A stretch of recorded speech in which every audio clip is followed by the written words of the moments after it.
Cerebrovasculares va a estar a cargo de la doctora Gina Julia Concha Flores, quien es la doctora neuróloga en el Hospital Nacional Guillermo Almenara Irigoyen. Es docente permanente de la Universidad Nacional Mayor de San Marcos y es miembro del GI Neurociencias Aplicadas Neuro. Doctora Gina, ¿me confirma si está en la sala? Por favor, vamos a hacer confidencial para que pueda compartir su pantalla. Ok, buenas noches. Sí, a ver, vamos a ver. Ante todo, agradecer a la comisión organizadora de esta actividad, lo cual muestra mucho interés en la capacitación permanente de parte de los estudiantes de diversos niveles, ¿no? El día de hoy se me ha invitado a exponerles sobre, en realidad, fisiopatología de la enfermedad cerebrovascular, pero me interesa a mí es tocar algunos aspectos de esta patología que es bastante frecuente. Voy a compartir pantalla, ¿ok?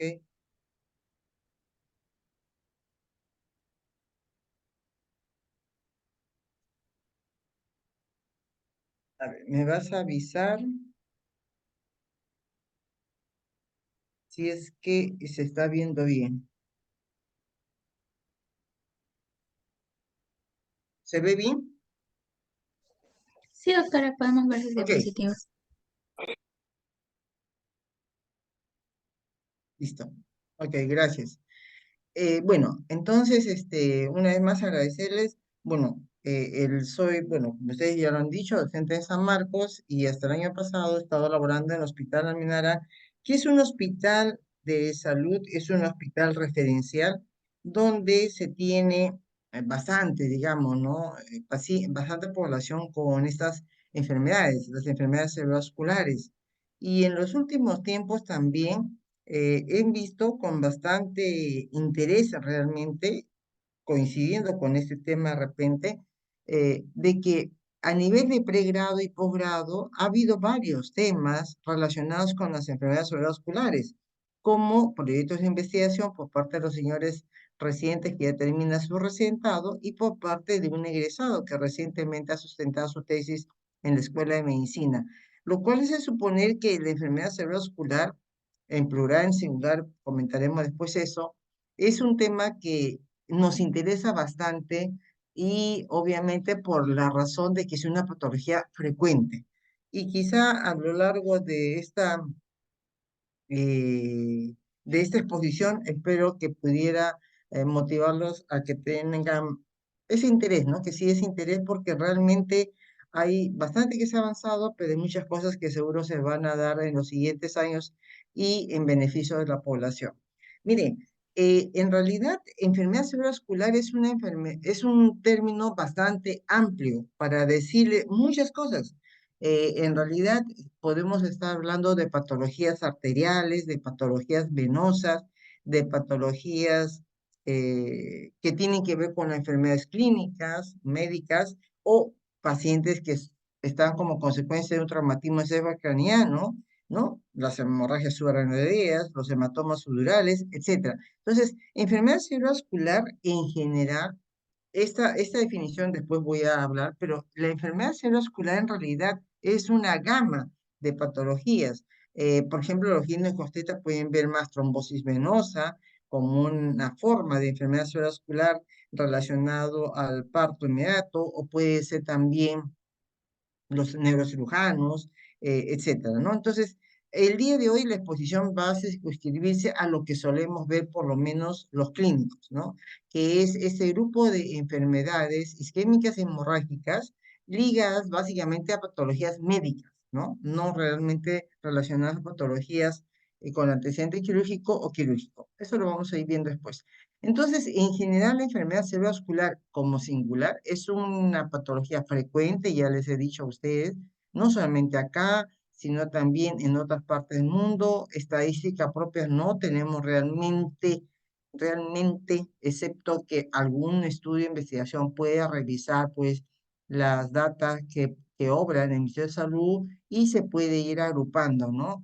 Y varía. Los países pueden decir que están teniendo esta patología en tercer lugar de sus enfermedades, otros dicen que es el quinto lugar, pero definitivamente es una enfermedad que condiciona no solamente muerte, sino también una discapacidad que puede ser bastante importante y obviamente que lleva a un paciente que ser dependiente. Y de ahí es el tema de que nosotros, los médicos, tengamos interés en poder conocer de esta enfermedad, porque conlleva a un alto costo, no solamente el hecho de la atención, sino sobre todo porque puede la mortalidad desencadenar pues una muerte a edad prematura, gente joven, menores de 60 años de repente, la discapacidad que algunas veces suele dejar, ¿no? Varía también la repercusión en las familias, porque obviamente al fallecer el familiar o a quedar con discapacidad, lo va a ser dependiente de un núcleo familiar que, bueno, no contaban con eso y era de repente la persona que estaba en plena actividad laboral. Y, ¿por qué no? Que es tan importante en la repercusión en los servicios de salud. Después vamos a comentarles qué importante es el trabajo de los servicios de salud a diversos niveles de atención y no necesariamente en hospitales de alta complejidad, como podría ser Almenara, el Hospital Reavaliate, el Instituto Nacional de Ciencias Neurológicas, el 2 de Mayo, etcétera. Entonces, lo que yo le decía es esto, que la enfermedad cerebrovascular, ¿no? Así como la epilepsia, ahora decimos epilepsias, ¿no? La enfermedad cerebrovascular engloba una gama amplia de condiciones patológicas, pero en común todas ellas van a tener una característica, que es la disfunción focal, a veces general, del tejido cerebral. Finalmente, por eso se llama enfermedad cerebrovascular, como su nombre lo dice, y que atañe a una alteración vascular el adecuado aporte de oxígeno y de otros nutrientes al tejido encefálico, lo cual lo hace colapsar en sus funciones. Finalmente, esa es la definición de una enfermedad cerebrovascular, independientemente de cuál sea el mecanismo de enfermedad, porque eso también vamos a ver, ¿no? Que es diferente. Entonces, podemos ver eventos hemorrágicos, podemos ver eventos isquémicos, las trombosis venosas que yo le he dicho, ¿no? Y sin ir más allá de los trastornos postraumáticos, ¿no? Que te pueden ser. Entonces, vamos a ir viendo.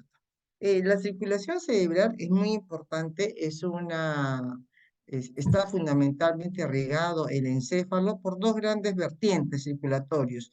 Uno se llama el sistema circulatorio anterior, básicamente a cargo de la carótida, ¿sí? De la carótida interna, por supuesto. A ver, espérenme, dejen ver el puntero. Ok, gracias. Entonces, el sistema carotidio es más o menos la circulación anterior, así se suele llamar, así lo van a encontrar en la literatura, y el sistema posterior, que está básicamente dada por la arteria basilar, que es producto de la unión de las dos vertebrales, ¿no? Entonces, eso es muy importante, sobre todo en la gente mayor de edad que tiene espondilosis y pueden tener afectado trastornos circulatorios por este mecanismo de la osteoartrosis, ¿no? Es dinámica finalmente.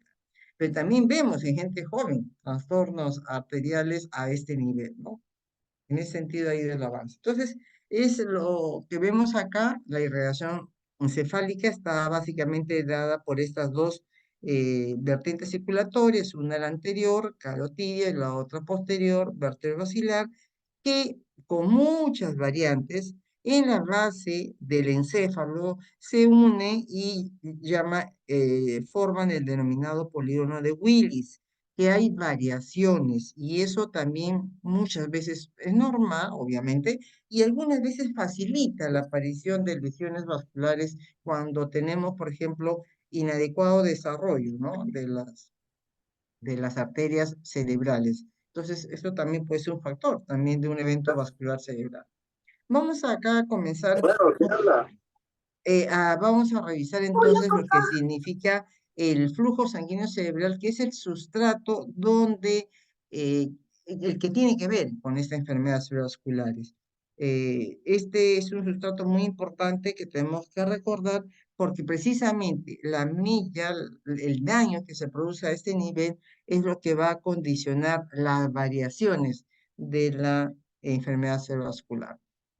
Como podemos recordar, si nosotros recordamos el peso de un adulto, ¿no?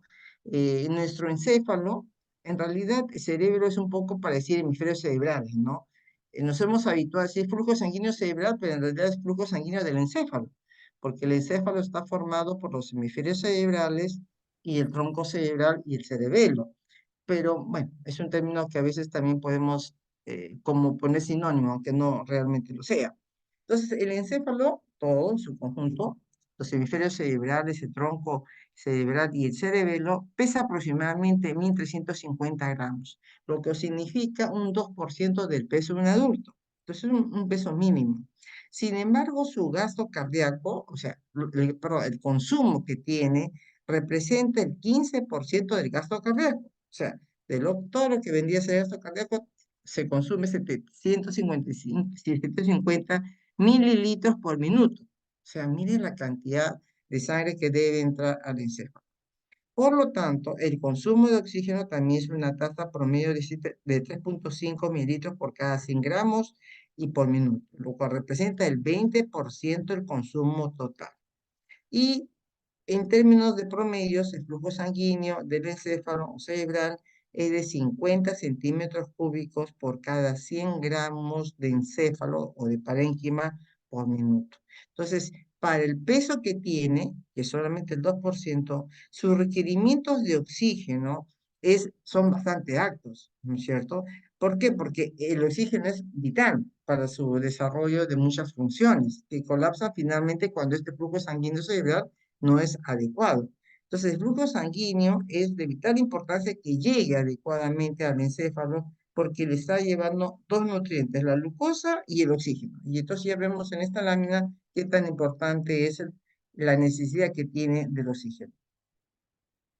Cuando el flujo sanguíneo cerebral va descendiendo, que es lo que vamos a ver después como fisiopatología, van a haber gradientes, ¿no? Es como si, digamos, hay un tope, si se quiere, para máximo, pero conforme va disminuyendo estas 50 centímetros cúbicos por cada 100 gramos de encéfalo por minuto, se va a ir perdiendo funciones. Entonces, si tenemos un rango de 15 a 20 centímetros cúbicos, vamos a tener disfunción neuronal reversible, ¿sí? Esto es muy importante realmente, la capacidad que tenga de ser reversible las lesiones. Y eso va a ser porque la caída de flujo sanguíneo cerebral no es mucha.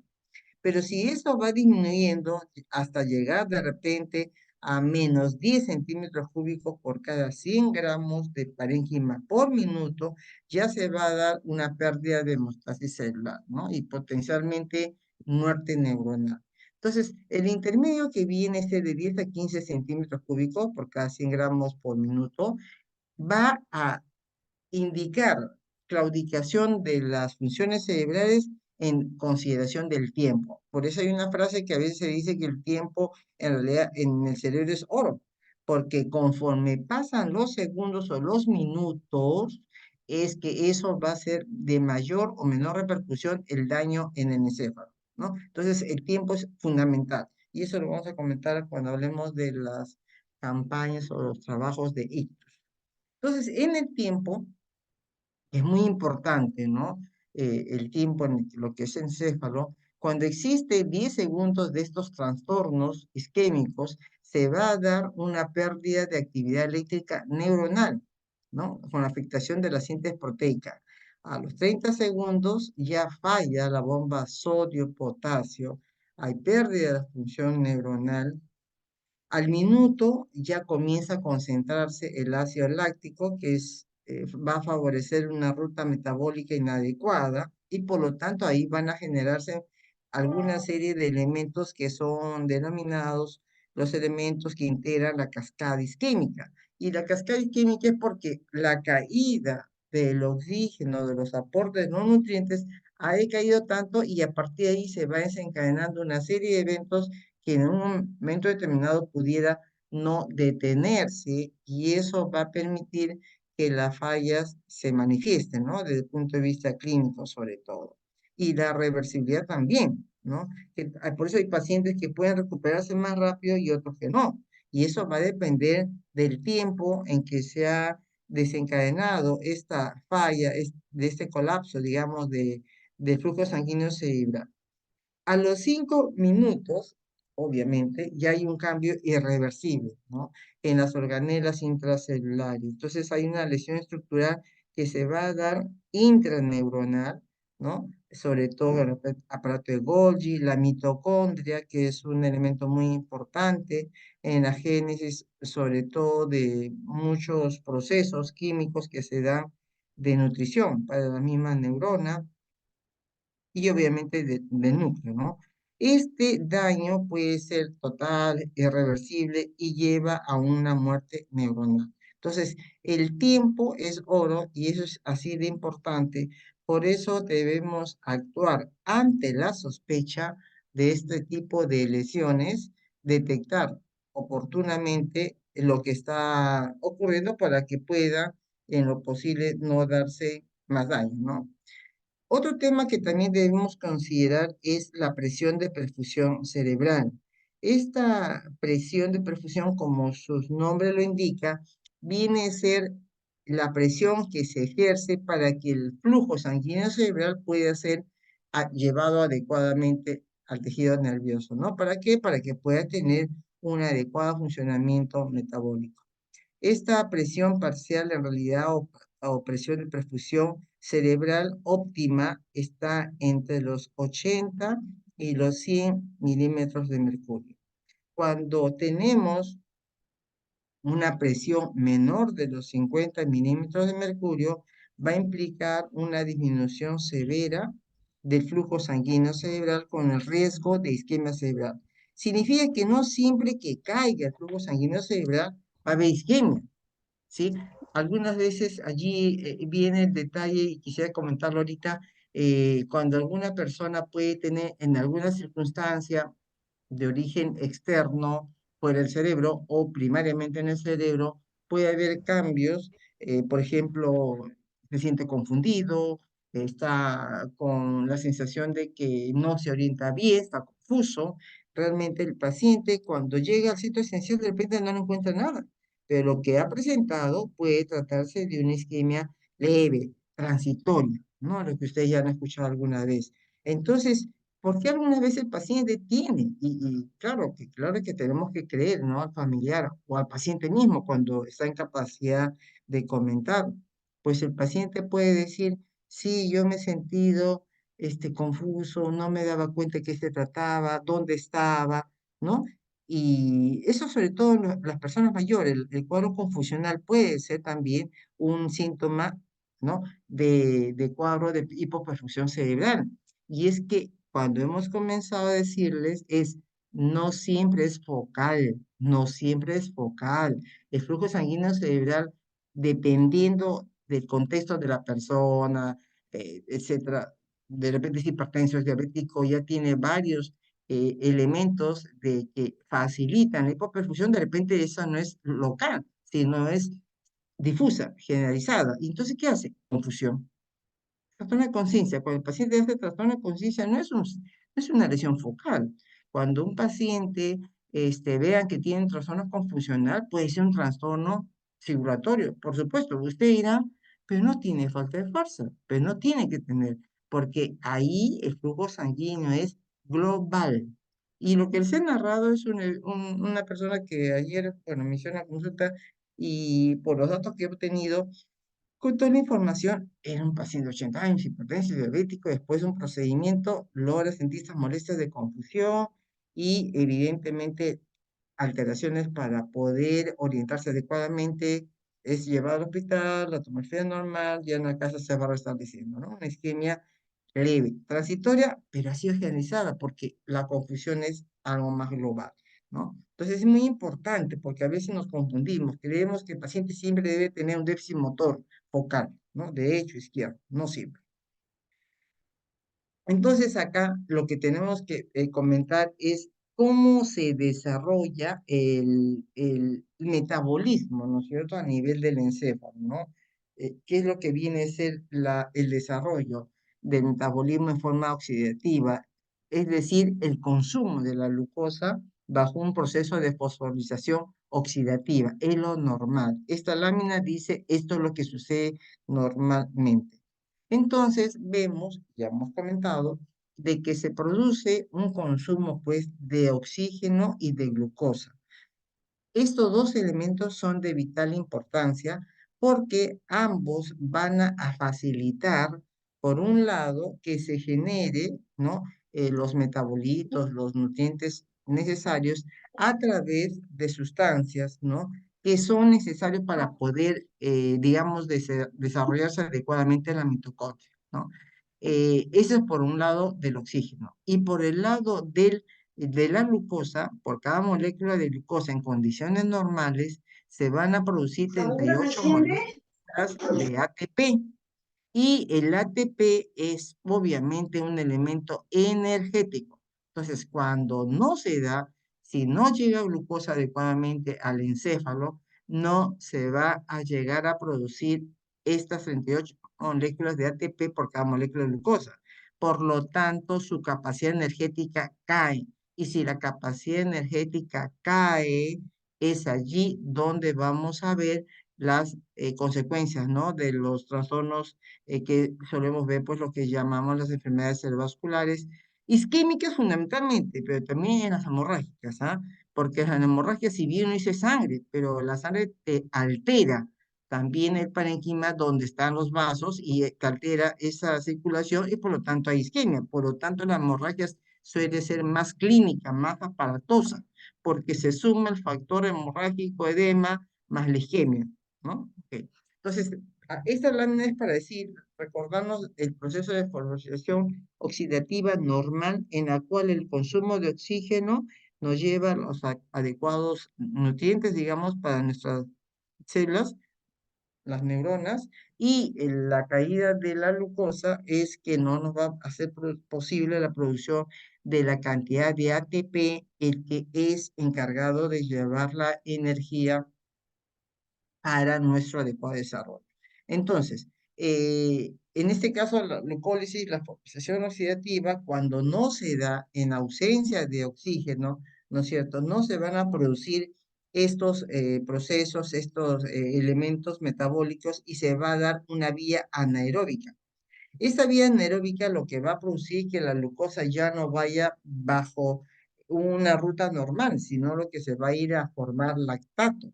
Y este proceso de generación, de producción de lactato, lo que va a producir es un incremento de la acidosis, ¿no? Y tampoco se va a generar la adecuada cantidad de ATP. Por lo tanto, si tenemos que existe menor cantidad de energía, por lo que no tenemos adecuada cantidad de glucosa, esto va a condicionar una insuficiente producción de las funciones cerebrales, ¿no?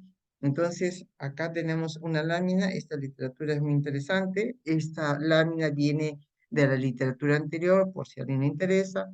Entonces, vemos acá que este es el proceso, ¿no? De la forma normal, digamos, ¿no? Cómo la glucosa va a conllevar a formarse piruvatos. Normalmente la fosforilación oxidativa requiere pues la presencia de oxígeno, ya hemos dicho, de la glucosa. ¿Esto para qué? Para que pueda generarse la cantidad de ATP lo suficiente, en cantidad suficiente para una adecuada energía.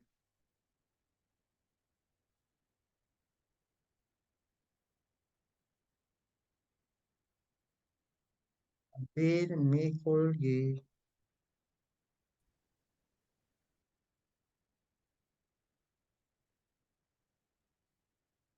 Ujú.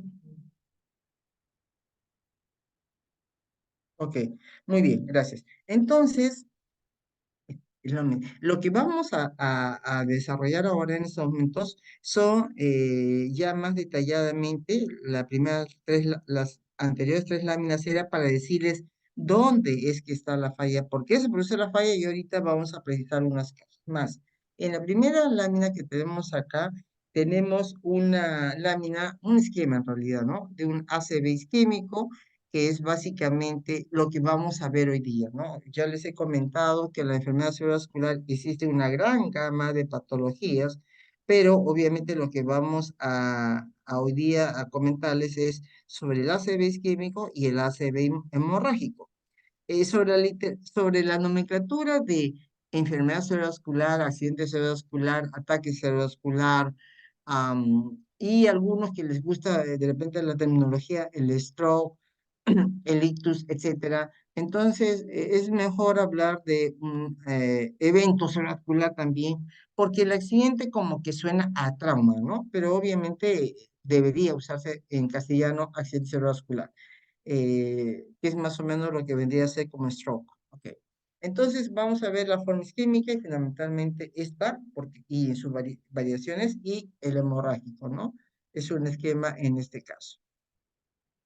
Ok, entonces el accidente cerebrovascular isquémico está definido como un cuadro clínico que está caracterizado por un rápido desarrollo, ¿no? Bueno, fuera que nos tomara pues días, ¿no? Como una enfermedad febril, un cuadro infeccioso. No, este es un evento muy rápido, agudo.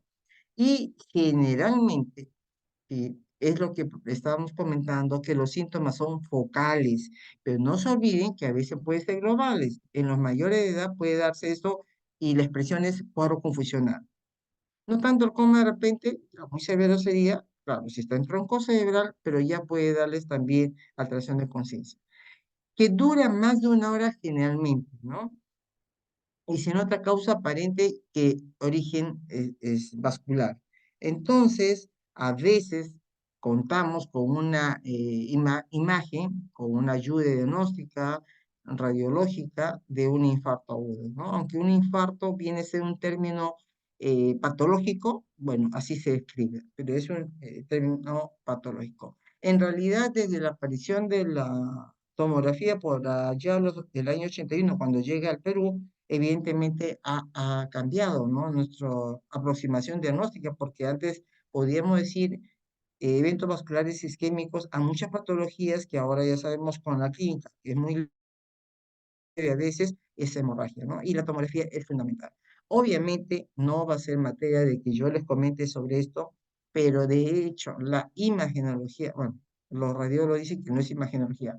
Las rayos X, la radiología, en cualquiera de sus vertientes, ya sea invasivo, si no, ha ayudado bastante y ayuda bastante en precisar la etiología, el subtipo de evento vascular cerebral isquémico, porque no todo es infarto y infarto, no.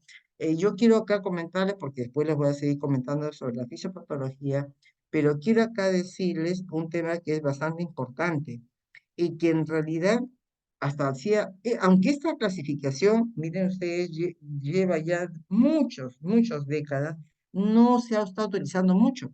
Y ahí me da mucha alegría de que en realidad la gente que está haciendo estudios, que ya les comentaba al iniciar esta exposición, están teniendo interés sobre esta gran patología que es la enfermedad cerebrovascular. Entonces, ¿qué es lo que sucede realmente, no?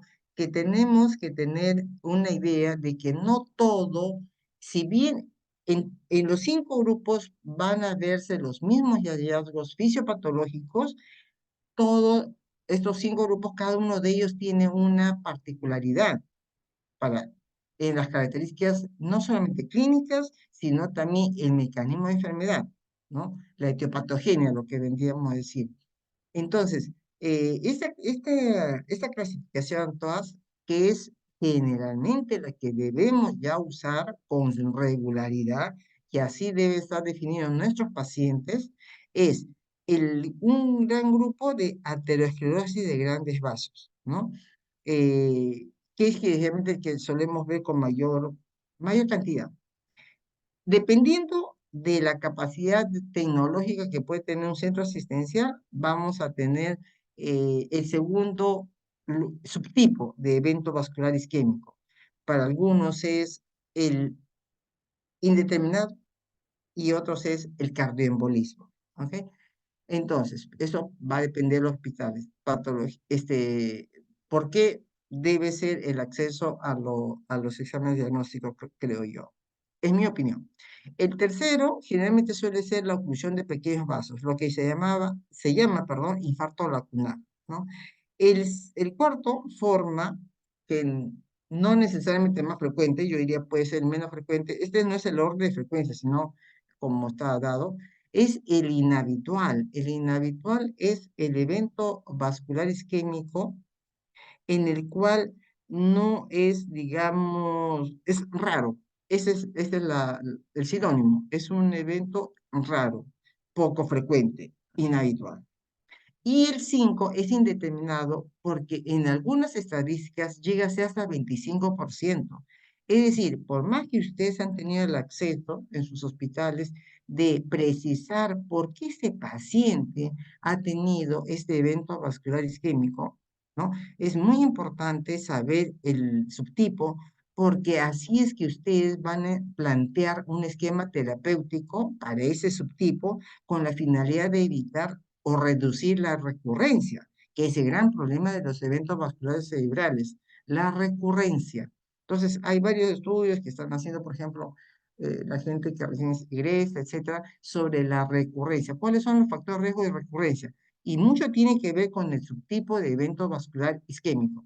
¿Ok? Entonces, los indeterminados son que no han podido determinar, por más que se ha hecho y no se ha encontrado. Y los inhabituales, como su nombre lo dice, son los raros, realmente, ¿no? El foramen oval, puede ser este Takayasu, etc. Entonces vamos a ir revisando nuevamente. Esto era un poco para decirles que hay subtipos, pero en todos estos eventos, estos subtipos de evento vascular cerebral, sucede lo que les vamos a comentar acá, que ya hemos estado anunciando, que es la fisiopatología del evento isquémico. Solamente que sí es importante y por eso creo que este tipo de eventos marca la diferencia para poder resaltar que hay subtipos. ¿Y por qué es importante? Si sucede lo mismo, la patología y la fisiopatología va a ser la misma, porque es importante evitar la recurrencia o reducir la recurrencia. Y eso solamente lo vas a hacer con un tratamiento adecuado de acuerdo al subtipo, porque son mecanismos de enfermedad diferentes. Entonces, hemos comentado que la caída del flujo sanguíneo cerebral lo que va a permitir es la pérdida de las funciones neuronales, ¿no? Y lo ideal sería tener las herramientas necesarias para que el clínico establezca, pues, las estrategias de neuroprotección, ¿no?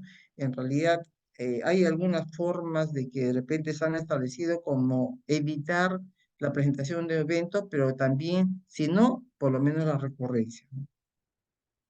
Entonces, acá hacemos hincapié nuevamente de la importancia del adecuado aporte del flujo sanguíneo cerebral, quien te va a permitir que llegue al encéfalo la cantidad de oxígeno y de glucosa adecuada, porque las consideraciones que ya hemos comentado cuando hemos hablado de las condiciones normales.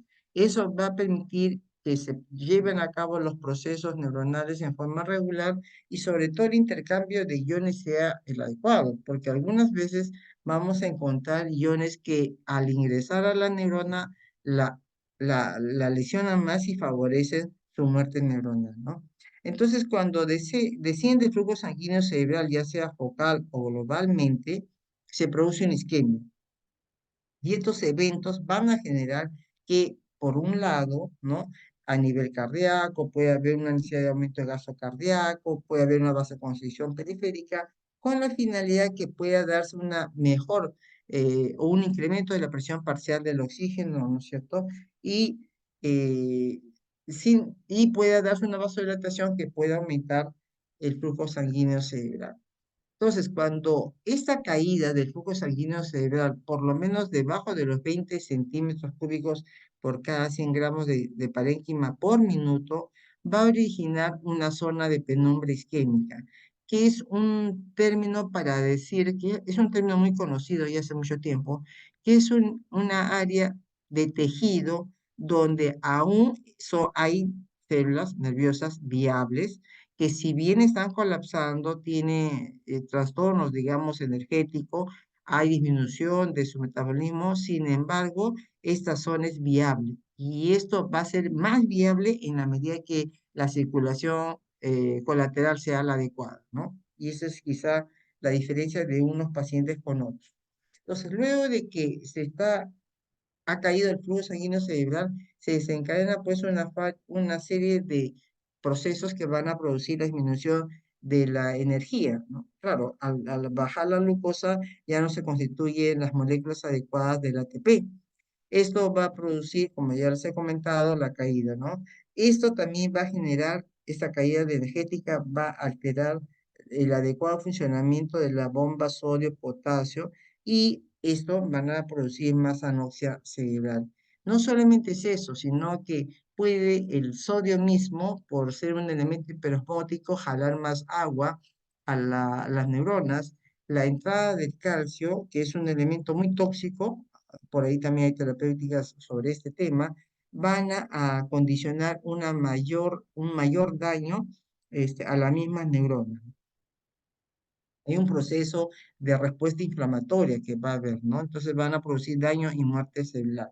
Entonces, estos cambios que les decía yo del AMPA y del MDA, que están abajo acá los nombres, van a producir una entrada masiva del calcio. Y la entrada del calcio a la neurona le va a condicionar un daño cerebral irreversible.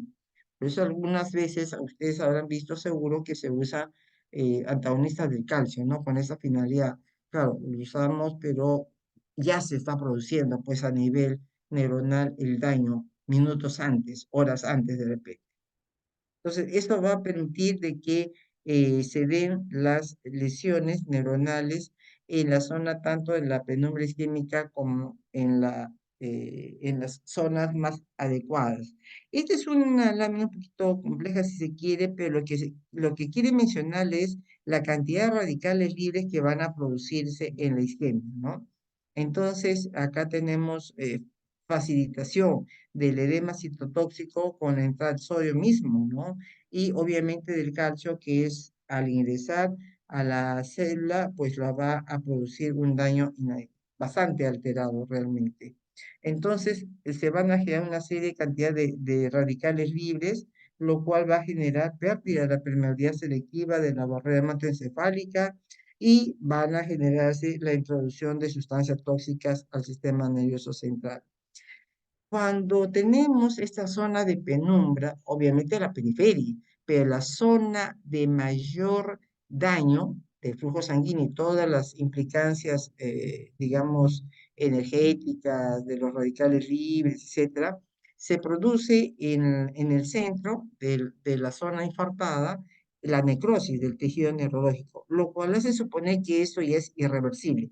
No hay forma. O sea, la necrosis viene a ser la desaparición, si se quiere, del tejido neuronal. Es lo que solemos ver esa imagen hipodensa ya en una tomografía, por lo menos, ¿no? Entonces, ahí ya es un huequito que no hay forma, porque no hay nada que lo va a poder viabilizar. Las neuronas no se van a regenerar. Pero alrededor de esto tenemos una zona que ya lo hemos comentado, que es la penumbra isquémica, que es el tejido cerebral metabólicamente comprometido, pero viable. Por eso va a depender, en algunos estudios, por ejemplo, vemos de que es importante que cuando llegue un paciente pueda ser diagnosticado adecuadamente que está presentando un infarto y actualmente hay un tiempo que se llama la ventana terapéutica de 4 horas y media. Esto ha ido variando, ¿no? Entre 4 horas, 6 horas, de 4 horas y media, en la cual la intervención adecuada, cuando la indicación está, por supuesto, es que se puede intervenir y pueda revertir la zona de la penumbra, porque la necrosis ya está. Ahora, si llegas antes o intervienes antes, a la media hora, ¿no? Pero nuestros pacientes no siempre llegan antes de las 4 horas y media. Entonces, muy pocas veces se puede hacer una intervención mayor. Pero sí podemos intervenir adecuadamente para actuar sobre la penumbra isquémica. Entonces, en la zona, digamos, de la penumbra, todavía tenemos una zona que es una población neuronal que está con apoptosis, con la posibilidad que pudiera morirse estas neuronas, pero ya en el núcleo isquémico, en la zona central, el core, que también le llaman, ya se ha producido la necrosis y ahí sí ya no hay nada que pueda revertirse. Entonces, el infarto se establece cuando el flujo sanguíneo cerebral es menor a 10 a 12 centímetros cúbicos por cada 100 gramos de encéfalo por minuto, con lo cual provoca la falla de las bombas iónicas y cese de la síntesis de ATP. ATP le hace energía y si no hay energía, no hay nada. Entonces acá tenemos la zona del core, del infarto, la penumbra y una zona de perfusión caída que se puede ayudar todas estas zonas con la circulación arterial colateral. ¿Cuáles son los factores que pueden influenciar sobre el tamaño de la isquemia cerebral? El estado de flujo sanguíneo cerebral regional, claro, si es una persona que tiene, es mayor de edad, tiene condiciones que le hacen tener una arteriosclerosis, probablemente hay una circulación colateral muy pobre. El tiempo de oclusión arterial también, ¿no? Por eso el tiempo es muy importante, tan pronto los síntomas sean el paciente o el familiar pueda notar alguna disfunción, pueda ser llevado a un centro asistencial para poder adecuadamente, ¿no? Actuar adecuadamente. La presencia de radicales libres, mientras más ácido láctico hay más lesión a la neurona, porque se entra en una etapa de acidosis. La hiperglicemia también resulta contradictoria, la hipertermia también, bueno, el no controlar, ya sea la hipotensión arterial o la hipertensión arterial no controlada también es una condición puede incrementar el tamaño de la isquemia. Y la hipoxia en cualquier condición. Entonces acá tenemos los criterios para cada subtipo de desorden vascular cerebral, ¿no? Ya con, por ejemplo, el infarto ateriotrombótico es la estenosis significativa de más del 50%, que haya placa ulcerada. Estos pacientes con eventos vasculares cerebrales deben ser pues evaluados con estudio de duplex o Doppler o estudio angiográfico mediante un convencional, que aunque es más riesgoso, una angioresonancia o angiotomografía y descartar ausencia de cardiopatía emboligena, ¿no? Para infarto cardioembólico tiene que haber una cardiopatía que está disparando, ¿no? Que se está embolizando, digamos, ¿no? Y debe excluirse lesiones ateromatosas significativas para que pueda considerarse como tal. En caso de que haya una enfermedad cardíaca a riesgo bajo y de haber descartado otras causas de ictus, se va a considerar como una posible infarto de causa cardioembólica. El infarto lacunar son los infartos pequeñitos que miden menos de 1 centímetro, 1,5 centímetros. Usualmente se localizan en las arterias perforantes, por lo tanto no podemos tener lesiones en la periferia, corticales, es en la zona más profunda, ¿no? Y generalmente la condición más importante es que el paciente es hipertenso. El inhabitual, que son las raras, como les he dicho yo, eso es muy poco frecuente, pero hay que descartar, pues, ¿no? Cuando no es hipertenso, no es diabético, tiene corazón bien, ¿no? Pueden ser las vasculopatías inflamatorias, el foramen oval permeable requiere la ayuda, pues, del cardiólogo y sus procedimientos diagnósticos, vasculopatía infecciosa, vasoespasmo también puede desencadenarse, el enfermedad moya-moya, puede ser disección arterial, ¿no? Sobre todo en la zona vértebro-basilar se pueden ver algunos casos, raros por supuesto, ¿ah? Pues se llama inhabitual. Y el criptogénico cuando es un infarto de tamaño medio, cortical o subcortical. Es decir, o no se ha hecho una evaluación completa o puede ser de que a pesar de que han hecho un estudio exhaustivo, no han encontrado una causa, ¿no? Por eso hay que tratar de investigar siempre todas las posibilidades. Desde el punto de vista clínico, ¿cómo se diagnostican en realidad los eventos vasculares cerebrales? Fundamentalmente, el Instituto Nacional de Enfermedades Neurológicas y Stroke ha establecido, ¿no? Algunas pautas, consideraciones que básicamente nos hablan de la pérdida de la fuerza repentina en cara, brazo o pierna, ¿no? Puede haber cuadro confusional, también puede haber alteraciones del lenguaje, alteraciones de la visión, puede haber trastornos del territorio vertebrovascular, como son mareos, trastornos del equilibrio y un dolor de cabeza intenso también. Entonces, llegar a precisar un diagnóstico adecuado en el infarto isquémico va a darle las posibilidades de que pueda reducirse esta área de isquemia, de necrosis, y por lo tanto las secuelas sean mínimas, ¿no? En lo posible.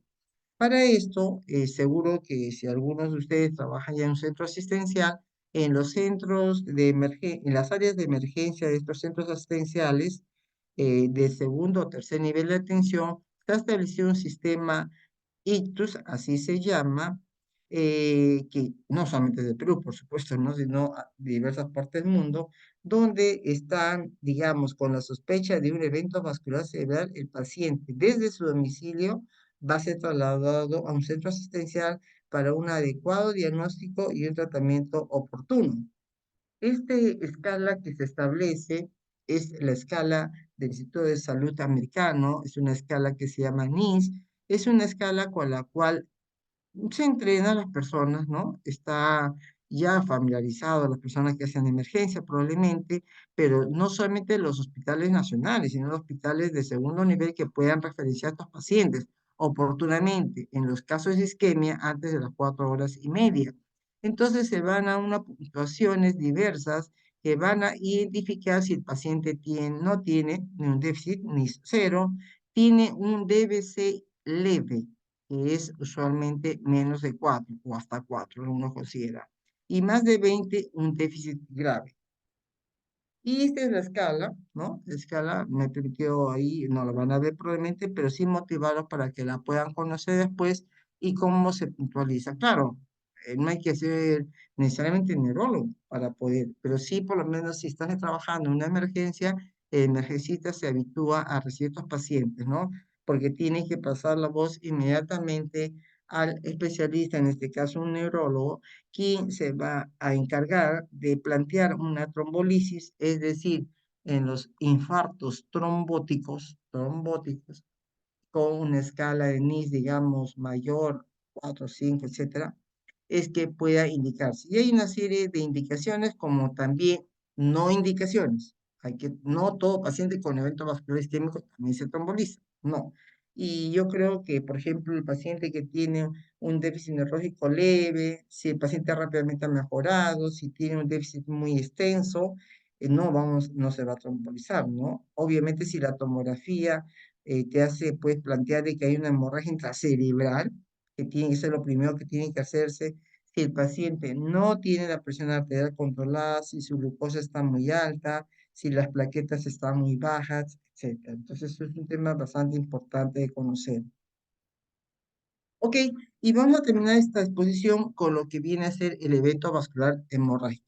No es que sea menos importante, sino de que es menos frecuente y solamente por las consideraciones anteriores para isquémico he comenzado con esto y quizás ha sido más extensa. Sobre desórdenes vasculares hemorrágicos, yo quiero comentarles que hay 4 formas. La intracerebral, una vez más, debe decir intraparenquimal, es el término más apropiado, porque usualmente estas localizaciones son en el putame, puede ser en la región lobar, por acá vamos a enseñar una lámina, en el tálamo, en el puente, en el cerebelo. Puente y cerebelo ya no es hemisferios cerebrales. Entonces es una intraparenquimal. La otro tipo de sangrado es la subaranoidea, que es un sangrado producto de un aneurisma roto, ¿no es cierto? Entonces eso usualmente, claro, tiene un manejo totalmente diferente y cabe la posibilidad de una cirugía en momento oportuno, ya lo ve el equipo de neurocirugía. Y cuando el paciente ha tenido un traumatismo encefalocraniano de cierta magnitud, ha podido tener un sangrado por encima de la dura madre, es epidural, sangre generalmente una arteria, el paciente entra rápidamente, se deteriora y si es así, tiene que ser operado lo más inmediato porque si no puede fallecer. A diferencia de la hemorragia o hematoma subdural, que es un sangrado por debajo de la dura madre, que es usualmente vena y por lo tanto puede tener meses, semanas el paciente, ¿no? No es como la epidural, que es de mayor, digamos, gravedad si no intervienes.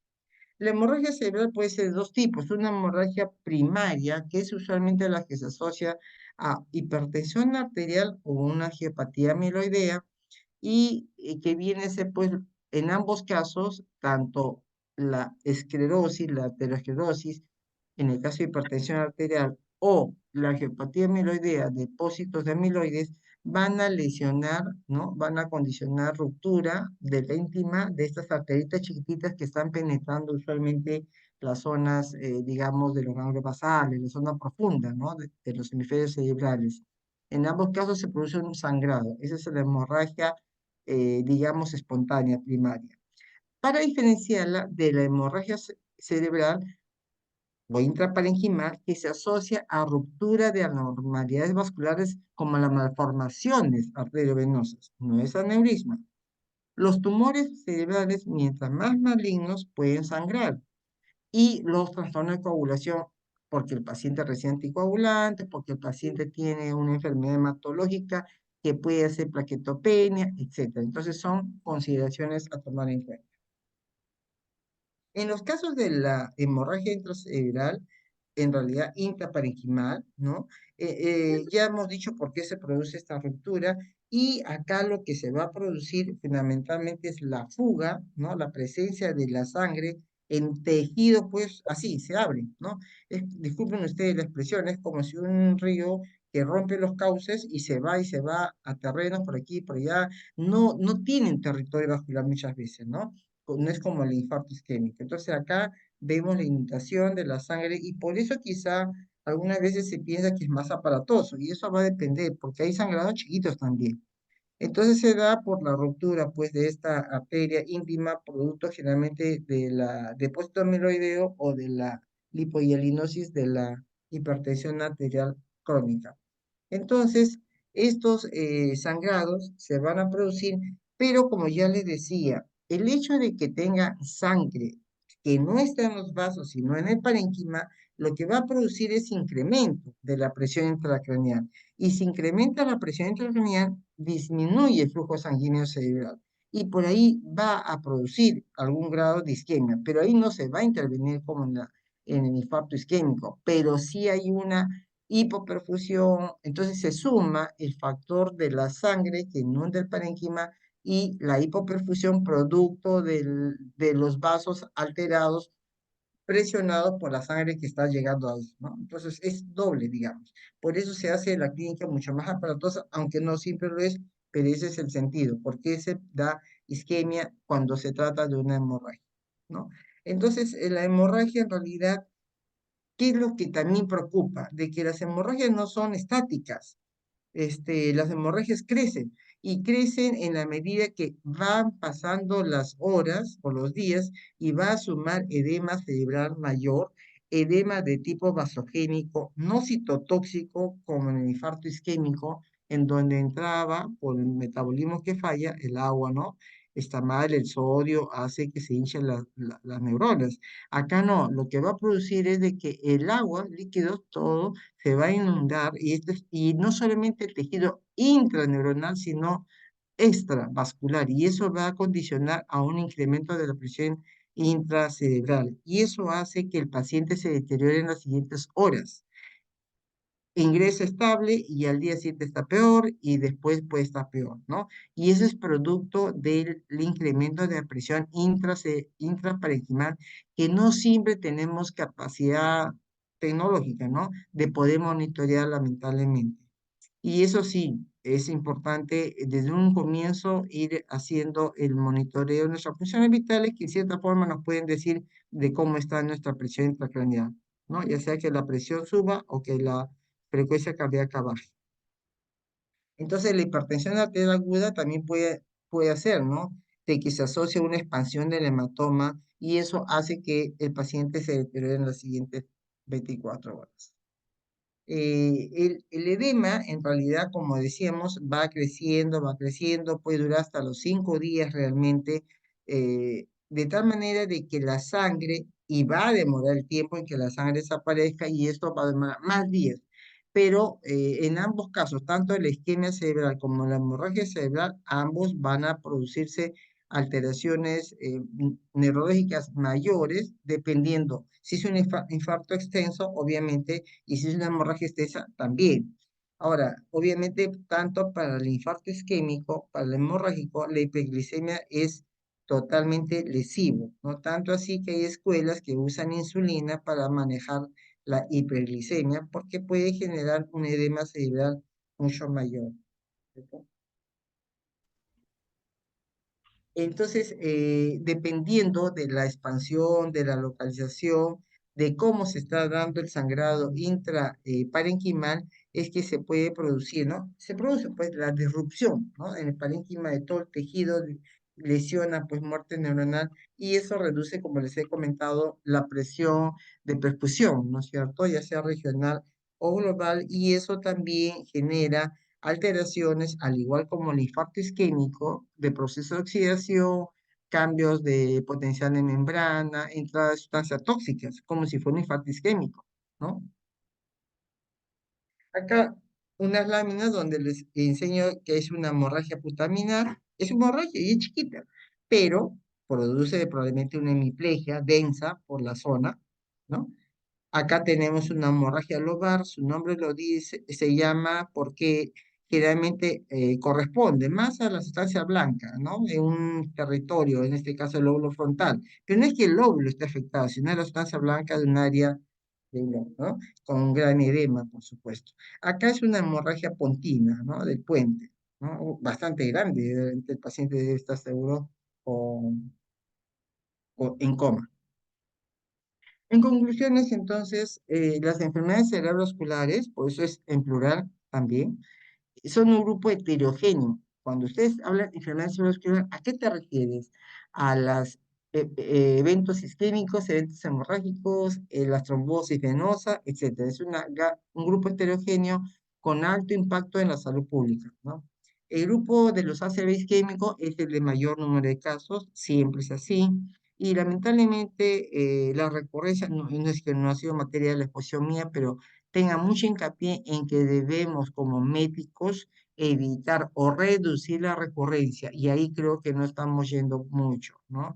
Porque seguimos viendo pacientes que vuelven a ingresar con un antecedente de haber tenido ya un infarto o una hemorragia. Alguna vez recuerdo que ingresó un paciente con una hemorragia intracerebral intraparenquimal y ya había tenido el tercer evento, las dos primeras fueron isquemias, ¿no? Entonces, bueno, y es necesario, ¿no? Un entrenamiento, o entrenamiento no, es un entrenamiento en las escalas de evaluación para determinar momentos de la intervención. El TOAS y el NIS son dos cosas que debemos aprender cuando estamos, digamos, manejando poblaciones en centros asistenciales de primer nivel también, ¿por qué no? Porque no siempre el paciente de repente tiene más cercano un centro de atención de primer nivel y debemos estar entrenados, ¿no? Ok, no sé si hay preguntas o comentarios. Buenas noches, doctora. Gracias. Sí, ante todo agradecer la ponencia que realizó el día de hoy. También tenemos preguntas que nos llegaron al chat, así que las voy a leer. Primero nos dice, doctora, en los ataques isquémicos transitorios hay amauro- amaurosis fugaz debido a compromiso de la arteria oftálmica, rama de la arteria carótida ¿Están en el interna. chat, perdón? Sí, sí, Ah, doctora, ya, están en el porque chat. Si escucho un desea, le poquito, puedo leer. a ver, si me dicen, a ver, me comenta, si hay amaurosis. Ok, acá lo voy a leer, discúlpenme. En los ataques químicos transitorios, ¿no? Para comentarles que el ataque isquémico transitorio es un evento vascular, ¿sí? Usualmente isquémico, como su nombre lo dice, y dura menos de 24 horas por definición, pero en la práctica no suelen durar más de una hora, ¿ok? Ya. Hay una neurosis fugaz debido al compromiso de la arteria oftálmica, que es una rama terminal de la arteria carótida interna. Podría predecirnos un compromiso severo en el futuro. Claro, ¿qué está significando? Gracias por su pregunta. Ah, doctor López Petrovich. Ok, gracias. Gracias por su pregunta. Mire, claro, en realidad es como diciendo el semáforo. Cuidado, acá estoy, acá me estoy cerrando. Y es que no siempre el paciente que tiene una neurosis fugaz va a decir, ah, ya, voy a ir al neurólogo. No, bueno, fue también que fuera cardiólogo, ¿no? Porque siempre los neurólogos cardiólogos no estamos en competencia, sino nos complementamos. Muchas de las cosas que se han avanzado últimamente es con la ayuda de las pruebas diagnósticas que hacen nuestros cardiólogos también. Entonces, el paciente cree que tiene que ir al oftalmólogo y en realidad debería ir a un médico, por lo menos a un médico de cabecera. No lo tenemos siempre. Pero eso está significando que lo que va a hacer al final es como lo dice bien claro, es una rama grande. Entonces es la aterotrombosis de los grandes vasos, que es la que es más frecuente, lamentablemente, 20 y tanto por ciento, y es que, y les han aviso, ¿no? Este paciente ya estaba indicando, pero ha creído que podía ser un problema retinal. Entonces, este paciente va y tiene que hacerse estudios, básicamente Doppler, ¿no? E incluso, no sé mucho, escuchamos a un médico joven que desde abajo, desde la región supraórtica, los vasos del callado, para que pueda mapearse, porque a veces aquí está la lesión, no tanto en el cuello, decía. Entonces, hay avances bastante importantes sobre eso, porque tenemos que prevenir. En este caso, ya el paciente cuando le llega infartado todo, afásico, hemipléjico, ya no nos queda más que la secuela. Ese paciente que tiene amaurosis fugaz, que viene de ceguera de un ojo, tiene que ser visto, pero como no siempre, pues tiene que ir, ¿no? Independientemente de la edad, pero usualmente suele ser un adulto mayor y no necesariamente hipertenso, ¿eh? Pero sí tiene esto. Ok. La segunda pregunta es, creo, doctora, ¿sí? Ay, en su experiencia, ¿qué porcentaje de ese bis químico puede complicarse con un ese hemorrágico? Mm, Bueno, yo voy a decir a mi experiencia nomás, pero no es que se ha hecho un estudio, ¿eh? Ok, pero no suelen ser muchos. Lo que pasa es de que el infarto isquémico, ¿no? Es una área de menor flujo sanguíneo cerebral. En la compensación, que en un momento decíamos, de que se dilatan los vasos, hay para intentar aumentar el flujo sanguíneo cerebral compensatorio, es que ahí se va a dar una denominada hiperperfusión, una perfusión de lujo también se llama, ¿no? Entonces, muchas veces eso se traduce en una hemorragia cerebral. No son muchos los casos, pero ¿cuándo debemos sospechar? Y el mecanismo es por lo que les he comentado. ¿Cuándo debemos sospechar? Cuando el paciente, estando estable en un tercer a quinto día, no son los primeros días generalmente, sino un tercer a quinto día se deteriora. Pero si había estado bien, al deteriorarse la sinología clínica es que ese paciente probablemente esté haciendo. No es muy frecuente, es raro, pero hay que sospechar. ¿Por qué? Porque lo que estás interviniendo tú, por ejemplo, le estás dando antiagentes plaquetarios, pues en ese momento tendrías que retirar porque está consagrado, ¿no? Entonces ahí sí tendrías que hacerle una tomografía para ver esa posibilidad. No es mucho, pero se puede dar. ¿Qué lo condiciona? El mismo organismo. No es un medicamento que yo le he dado, no es porque le di la aspirina o clopidogrel, no es que por eso que sangró, salvo que le dé anticoagulante, ¿no? Bueno, pero obviamente pues tengo que estar seguro del subtipo de evento vascular cerebral isquémico, porque si yo estoy pensando que ha sido una fuente embolizante y le tengo que dar no aspirina ni clopidogrel, sino anticoagulante, ahí sí la posibilidad de que sangrado pudiera ser mayor que con los antecedentes paquetarios. Entonces, por eso es muy importante y quería traerles recordando que existen los subtipos, porque el tratamiento es diferente. En todo se da de isquemia, el mismo fenómeno, pero el tratamiento es diferente. Gracias por su pregunta. Doctora, ¿qué tan frecuente es la angiopatía amiloidea cerebral en los adultos mayores que podría causar un ACV hemorrágico? Mire, el tema de tener como etiología la angiopatía amiloidea como causa de hemorragia cerebral es para nosotros por descarte. Es un paciente adulto mayor que no necesariamente es hipertenso, sus hipertensiones no están controladas y de repente no es hipertenso, pero ha hecho una hemorragia cerebral y obviamente no tiene malformación arteriovenosa, ni un tumor maligno que haya sangrado. Entonces se deduce que es angiopatía amiloidea. Y es que le decimos que se deduce porque nosotros, estos temas de la angiopatía amiloidea surge a raíz de los países de, digamos, en otras latitudes, donde se pueden hacer en las necropsias estudios, ¿no? De los vasos y ahí encuentran el depósito amiloideo. Nosotros no hacemos eso. Por esa razón, deducimos. ¿Qué tan frecuente es? Para nosotros, de la deducción, imagínense, sería sacar todos los hipertensos, todos los pacientes que no tienen una enfermedad que puede ser sangrado, no es mucho, ¿no? Pero lamentablemente no hay estudio acá porque no hacemos biopsia o estudios anatomopatológicos de esos vasos en los pacientes que han muerto, por supuesto, ¿no? No es un paciente que ha hecho una hemorragia y va a ir a neurocirugía para que le haga el estudio no, del vaso. Entonces no se hace y ese dato no lo tenemos. no son muchos, pero es que tendría que ser el paciente que no tiene factores que hayan sangrado, malformaciones, tumores, enfermedades que tienen tendencia a sangrar o hipertensión arterial no controlada, ¿no? Lamentablemente es así, pero es por estudios del exterior es que tenemos ese reporte. Ok, doctora. Gracias, doctor López. Doctora, ¿un infarto de los ganglios basales puede ser un factor de riesgo para el desarrollo de una Corea de Huntington? No, no. La Corea de Huntington no tiene como un factor de riesgo tener evento vascular cerebral. No. Es una carga genéticamente determinada. No.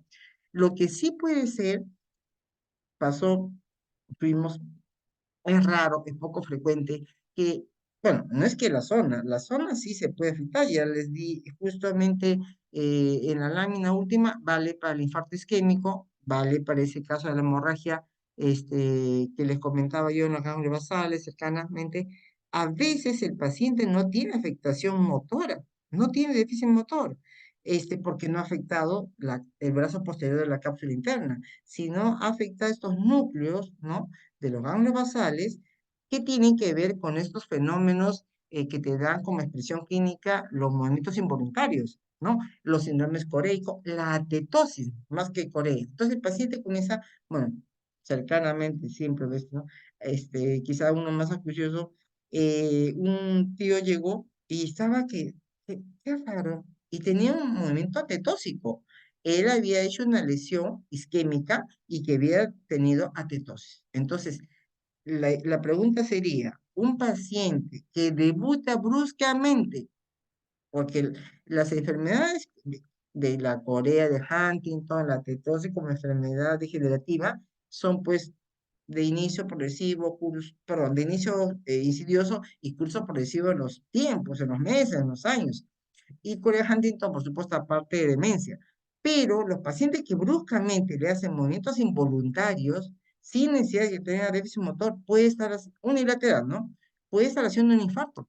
En el caso también una hemorragia, ¿no? Como le enseñé en la placa. En este caso familiar tenía un infarto isquémico, chiquitito, pero él hizo una ketosis, brusca. Entonces, eso sí, sí, pero no tiene que ver, doctor o doctora, que el debe ser como factor de riesgo para Corea de Huntington. No, pero sí les puede dar Corea, sí, ¿no? Como una manifestación clínica focal por la zona, ¿no? Afectada. Ujú. Eso vale también para la tetosis. Buenas, Giancarlo. Generalmente un ACV genera edema. ¿Solo citotóxico también es vasogénico? No. El ACV, experimento que usted ha puesto, el ACV, entonces lo voy a decir, el isquémico le genera el citotóxico, ¿no? Por la entrada del sodio, se hincha la neurona, el calcio lesiona a las neuronas. Y en el caso del hemorrágico, le condiciona vasogénico mayormente, ¿no? Citotóxico también, porque la sangre todo altera y también le lesiona a las neuronas, y aparte vasogénico. Entonces, el tipo citotóxico más se ve en el ACV isquémico, ¿no? Así como en la parada cardiorrespiratoria, etcétera. En el caso de vasogénico más podría verse en las hemorragias, ¿no? Dependerá del sangrado también. Ujú. Otra consulta. ¿Y por qué tiene que cuidarse la temperatura en una ACV? ¿Y por qué en los pacientes ACV existe un aumento de temperatura? Bueno, en realidad va a depender también, no todos los pacientes tienen estos cambios. Lo que sucede es, como estamos hablando, así como podríamos decir, es una anoxia, la temperatura altera el metabolismo y eso condiciona una lesión que pudiera determinar un mayor deterioro neuronal en los pacientes que han hecho eventos vasculares. No se ve mucho, pero hay que controlar la temperatura, que se ha descrito en la literatura como un factor de no buen pronóstico, ¿no? Que les puede deteriorar más. Tampoco la hipotermia, hay que ir al otro lado, ¿no? Eso vale para para la presión arterial, también sale para la glucosa. Si decíamos que la hipoglicemia condiciona estos daños, hiperglicemia también. Entonces, los dos extremos son malos. Entonces, no tenemos que bajarlo a hipotermia, porque también es dañino, ya sabemos lo que sucede con la hipotermia, y obviamente no todos los pacientes hacen. Porque los pacientes, bueno, son los desbalances que pueden producirse, ¿no? Y todo va a depender también de la ubicación de la lesión, ¿no? Ubicación de la lesión, mientras más mediales, centrales, ¿no?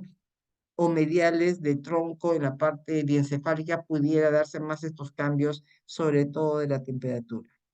No es usual verlo, es poco frecuente, pero no los hacemos entrar a hipotermia tampoco.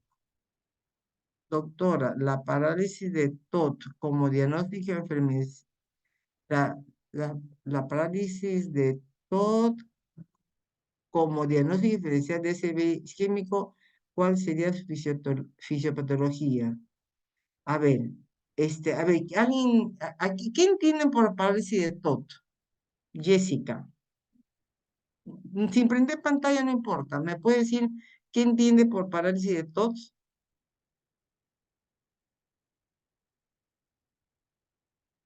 Hola. Jessica, sin pantalla o sin mostrar la cámara, solamente quisiera. A ver, al- está Jessica, ¿no?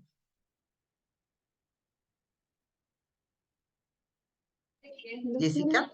Sí, te escuchamos. Disculpe, Dime, la ¿podría parálisis dejar de TOT, de... ¿en qué circunstancias las has escuchado que se presenta? Para comentar con los demás, ¿no? Porque no tendrían por qué saber todos de qué se trata la parálisis de TOT. Sí, justo. Yo formo parte del comité organizador del curso de fisiopatología y le quería comentar justo a los participantes de que pueden con total confianza prender su audio y realizar esas preguntas o No, detalles no, para que no, también se... me refiero a la parálisis de TOT. ¿En qué circunstancias la has visto y por qué quieres que se haga un diagnóstico diferencial? Es la idea, ¿no? ¿Tú has hecho la pregunta, Jessiquita? Disculpa, doctora, yo no soy Jessica, sino que formo No, parte de... Jessica Diestra dice acá. Por eso le preguntaba a Jessica Diestra sobre la parálisis de TOT. Bueno, mire, la parálisis de TOT digamos, un hallazgo clínico que usualmente suele referirse a un paciente que habiendo tenido un evento convulsivo, un evento epiléptico, es que produce después un trastorno deficitario, ¿ok? Entonces, a eso se llama parálisis de TOT. TOT es un epónimo quien lo descubrió. Entonces, eh, si es que esa parálisis de TOT, que es un evento deficitario, transitorio, porque pasa, no deja secuelas, después de una crisis focal, pudiera ser confundido, pues se habla acá de diagnóstico diferencial de un SB isquémico, ¿ok? No, es diferente, porque el SB isquémico debuta, ya hemos dicho un comienzo, con sintomatología focal o global deficitaria, ¿no es cierto? Si hablamos de global, estamos hablando generalmente de cuadros confusionales, que es una expresión, ya les he comentado, ayer justamente me comentaban de un paciente mayor. Entonces, si es una sintomatología focal, pues si es de territorio carotidio, puede ser pues afasia, puede ser miparicia derecha, izquierda, puede ser alteración de campos visuales, ¿no? Etcétera. Si es de territorio vertebrovascular, puede ser diplopía, parálisis de oculomotores, parálisis de, bueno, todos los pares craneales del tronco, ¿no es cierto? Puede tener sintomatología, ataxia o dismetría, etcétera. Entonces, dependiendo del territorio afectado, la clínica va a variar. Ahora, la parálisis de TOT se entiende como una parálisis después de un evento, de una crisis convulsiva. Por lo tanto, no es pues un evento, no, podría confundirse con una diagnóstico diferencial de un SB isquémico. Llega uno a la casa y de repente encuentra una persona que tiene de repente dificultad para mover su brazo derecho. Ay, está con un DBC isquémico. Puede ser la primera inquietud, porque así uno debería pensar, es mejor, ¿no? Digo, para, ¡pum!, inmediatamente al hospital, para ese periodo de tiempo de 4 horas y media de la ventana terapéutica. Pero en el camino se va desapareciendo. Y uno va a decir, wow, ya.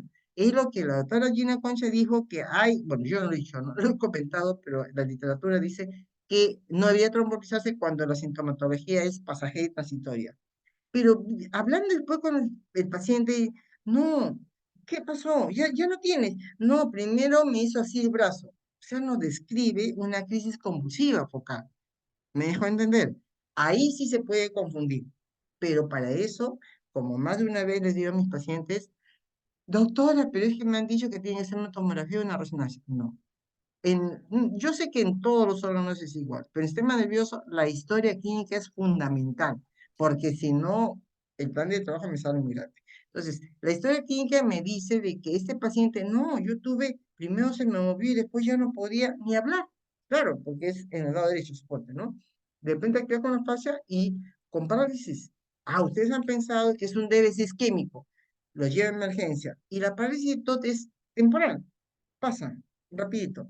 Y de repente dice, no, no, no, lo que yo tenía, ¿qué pasó? No, no podía mover. No, pero antes se movió. Describe una crisis epiléptica. Entonces, esa es una parálisis de TOT. El antecedente fue que minutos antes había tenido una crisis convulsiva focal. ¿Sí? Jessica Diestra, ok. Si no contamos, a Denis, si no contamos con tomografía para evaluar un ACV hemorrágico o isquémico en el centro de salud, ¿qué tanto nos aportaría una placa simple de cráneo? No, nada, doctor. Porque la placa simple de cráneo sí es fundamental. Si yo no tengo tomógrafo, así todo hay un sesgo, no pudiera. En un traumatismo encefalocraniano, ¿puedo hacer una placa de cráneo porque no tengo tomógrafo? Sí, pero tendría que ser muy acucioso porque puede haber fisuras que se les pasen. Para eso, un TEC, un traumatismo encefalocraniano, me obliga generalmente a una tomografía para ver inclusive si hay o no fisuras, ¿no? Le tengo que pedir. Paciente con TEC, descartar fractura de cráneo. Y entonces el tomografista o el tecnólogo hace un estudio que le permite ver hueso nada más. Ninguna placa simple se nos puede pasar. ¿Y por qué es el problema? De que si se nos pasa una fisura de cráneo, en los próximos 2, 4 días, el paciente puede ser una meningoencefalitis, porque es una puerta de entrada para las bacterias, sobre todo, y el pronóstico puede ser terrible. En el caso de un evento vascular cerebral, no, tengo que hacer una tomografía sí o sí. Felizmente, o sea, lo importante es, no podemos tener tomógrafo en todos los centros asistenciales, eso es casi una utopía, no es solamente acá, en todas partes del mundo, probablemente, pero sí debe existir buenos sistemas de referencia. Por eso yo les he comentado sobre el NIS, para que ustedes sepan incluso, porque si usted tiene un NIS de 3, lo van a derivar a todo. Pero si tiene un NIS de 20 y tantos, de 30, probablemente no lo trombolicen, pero esa decisión no es suya. La decisión tendría que ser la persona entrenada, que en este caso sería el neurólogo, o el emergencista cuando no había un neurólogo de guardia. Eso pasa también en el hospital, ¿no? Pero ella asume la responsabilidad y todo. Entonces, sí, la tomografía es importante porque, bueno, yo me formé, imagínense, hace mucho tiempo, sin tomografía y muchas veces pensamos que las isquemias, o sea, todos eran isquémicos y ahora sabemos que muchas cosas sí hemorrágicas, que obviamente no había pues trombolitis, ¿no? De tal manera que sí, aunque sea un centro de salud de primer nivel, nuestra responsabilidad ahí es saber derivar al paciente. En eso consiste nuestro entrenamiento y yo felicito al grupo por la invitación y por tener la oportunidad de conversar con ustedes. Me fui. Ah, no. Ok. Sí, Ay, doctora. ay, disculpe, sí, me Sí, quedo yo. doctora. Sí, doctora, muchas gracias por responder las preguntas. Sin embargo, por el tiempo, le podría estar haciendo llegar por su chat personal para que usted lo pueda responder y así yo darle a los asistentes. De parte del comité organizador de este 29º curso de Fisiopatología Clínica y de la promoción ingresante 2021 de Medicina Humana, le queremos otorgar este presente reconocimiento por su valiosa participación como docente en esta edición del curso de Fisiopatología, dictando el tema de enfermedades cerebrovasculares realizado el día lunes 26 de febrero. También como muestra de agradecimiento, doctora, también se le va a otorgar un punto de certificación acreditado por el CMP.